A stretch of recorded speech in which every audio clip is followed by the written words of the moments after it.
there, Coach Melissa Dunn, and I want to talk to you today about I want you to become a statistic. The National Association of Realtors has stated that 87% of all new real estate agents are going to fail in their first year. I don't want you to fail. So, with that being said, let's go ahead and talk about 6 ways I think that can keep you from becoming a statistic. Number 1, you need to be looking for a successful brokerage.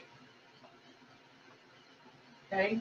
And what I mean by that is you need to be doing your research. Who's the number 1 brokerage in town? And do they have a good culture and environment? Just because they're number 1 doesn't mean they're going to be a good fit for you. You need to make sure that you interview that broker and make sure that all things line up. What's their market share? How much do they do in production? What's the average GCI of their agents? What's the average production per agent? Those are the things you need to know. How successful have they been? How long have they been in business? They need to be in business no less than, I think, 5 years to be a success, okay? Are they a big brand? What can they offer you in the way of all sorts of advertising, national and local? Those are things you need to be looking for, because I can tell you a consumer is going to be looking for those things as well. So you need to make sure you align yourself with that. Anyways, the next one is, number 2, you need to make sure you are working for a non-competing broker. What is a non-competing broker? Well, it's just what it sounds like. They do not compete with their agents. There's nothing more frustrating than to wake up in the morning, walk out your front door, and your broker's sign is in your neighbor's yard. That's not cool. That's a huge no-no. You don't want to do that. You don't want to work for someone who's competing with you for listings. So make sure that they are a non-competing broker and that they are there for you, okay, in your business, help you build your business. Number 3, you want to make sure that they're available. You want to make sure that the broker is available to you.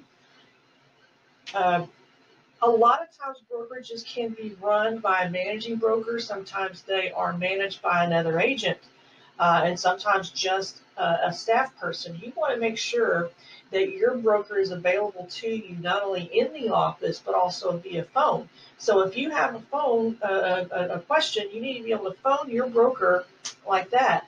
They need to be available to you. Okay, just make sure that, because in the very beginning you're going to have tons of questions about all sorts of things, and they need to be there for you as you need them. Number 4, we're going to talk about you need at least a minimum of 6 months of income.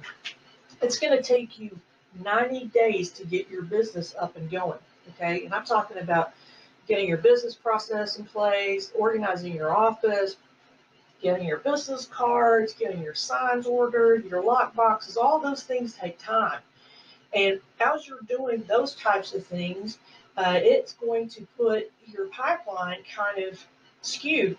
You may not get to the closing table until 6 months down the road, because if it's going to take you 90 days to get up and going, it's going to take another 90 days for you to get to the closing table. So make sure that you have at least 6 months of income, or at least a line of credit. I'm not telling you to go into debt, but you need to have some sort of a cushion for yourself just in case things pop up, and they always do. So with that being said, make sure you have plenty of income before you get started. Number 5, this is a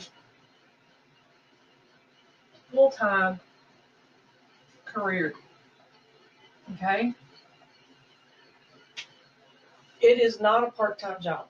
This is a career, and your consumer is looking for a full-time professional, not somebody who's just doing this on the weekends.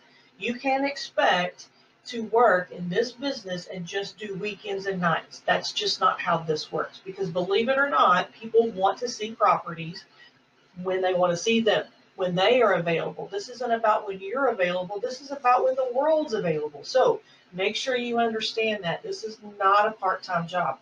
This is a full-time career, and it is a profession, and you need to always remember that. Number 6, Number 6 is you need to make sure that you have a level of commitment. You need to commit yourself to this profession. It is going to be difficult in the very beginning. This is a hard job.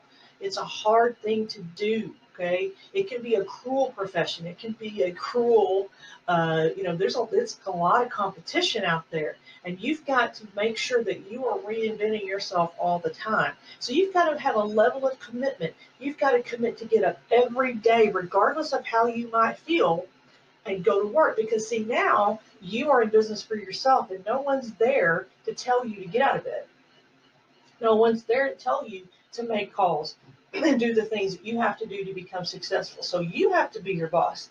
And so you have to have a level of commitment to make sure every day that you're doing the things that are going to lead you to that dream that you have envisioned for your success. Okay, I want to hear from you. If you like what you hear, you can always go to my website. I have everything here available to you. All the links are below. Also, if you if you would like to share this information, I would love that. Share it with anybody you know, as well as subscribe to my channel. All right.